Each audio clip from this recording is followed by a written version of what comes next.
On January 9th, 2007, Steve Jobs walked onto a stage in San Francisco and said he was going to introduce 3 revolutionary products: a widescreen iPod with touch controls, a revolutionary mobile phone, and a breakthrough internet communications device. The crowd applauded 3 times. Then he said, "These are not 3 separate devices.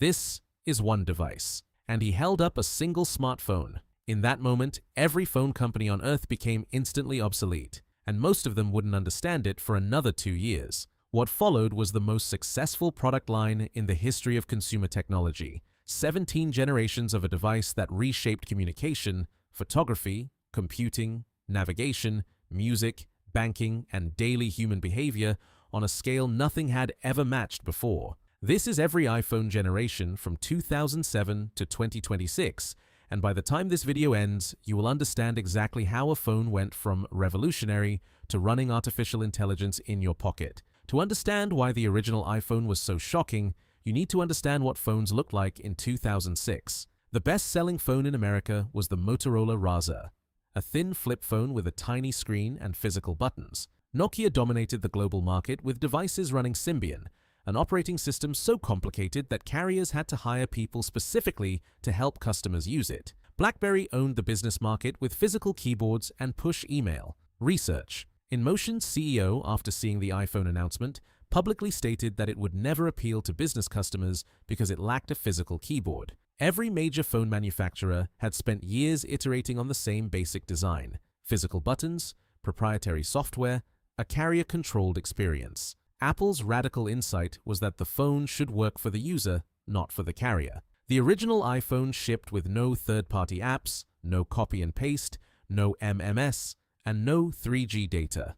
And it was still the most important phone ever made. The original iPhone launched on June 29, 2007 for $499 with a 2-year AT&T contract. It had a 3.5-inch multi-touch screen, 2 megapixels, 128 megabytes of RAM, and no App Store. That wouldn't exist until the following year. What it had was a real web browser that rendered actual desktop websites, visual voicemail, and a touch interface so fluid that people who experienced it for the first time genuinely could not believe what they were seeing. The New York Times called it a genuine revolution. The line outside Apple stores stretched around blocks before dawn. Then in July 2008, 2 things happened that changed everything forever. Apple released the iPhone 3G with actual 3G data speeds, and they simultaneously launched the App Store. Within the first weekend, 10 million apps were downloaded. Within a year, there were 65,000 apps available. The modern smartphone, as we understand it, a device that is primarily a platform for third-party software, was born in that moment. The iPhone 3GS in 2009 brought a significant speed increase and added video recording for the first time.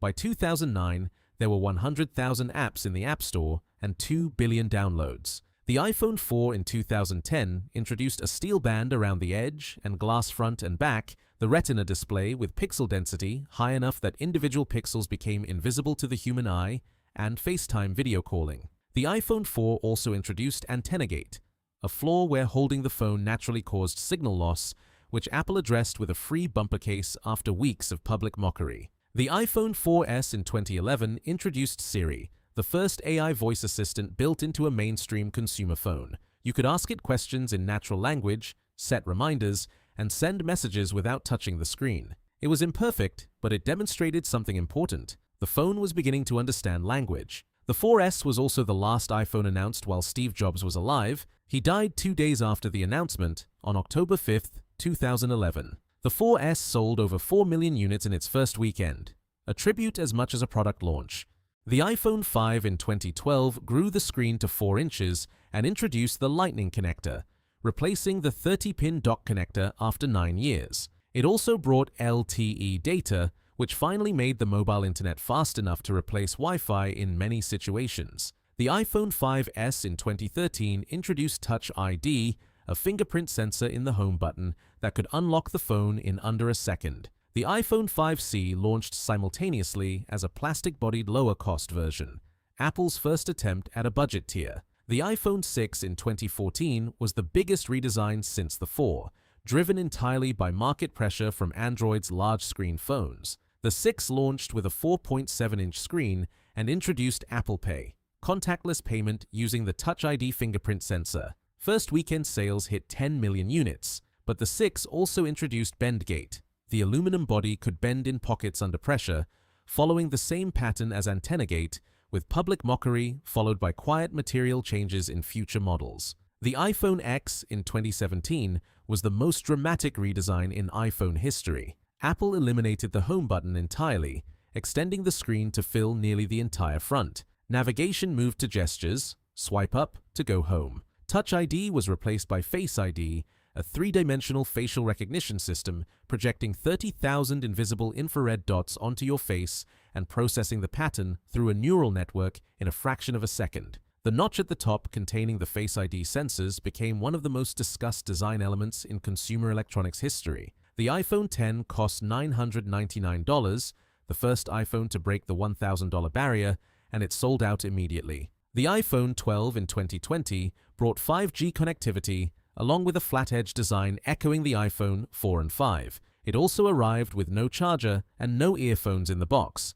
The MagSafe magnetic system became a defining feature of the era. The iPhone 13 and 14 refined cameras, battery life, and processing power, while the Pro models diverged increasingly, receiving better cameras, higher refresh rate displays, and chips the standard models wouldn't get for another year. The iPhone 15 in 2023 replaced the Lightning connector with USB-C after European Union regulations mandated a common charging standard, ending a 12-year run for the Lightning port. The titanium frame replaced stainless steel, making the Pro models significantly lighter. The dynamic island, a pill-shaped interactive zone replacing the static notch, expanded to all models, displaying live activity information that grew and contracted as needed. The iPhone 16 in 2024 centered entirely on Apple Intelligence, the company's AI system. Writing tools, image generation, an upgraded Siri powered by large language models, notification summaries,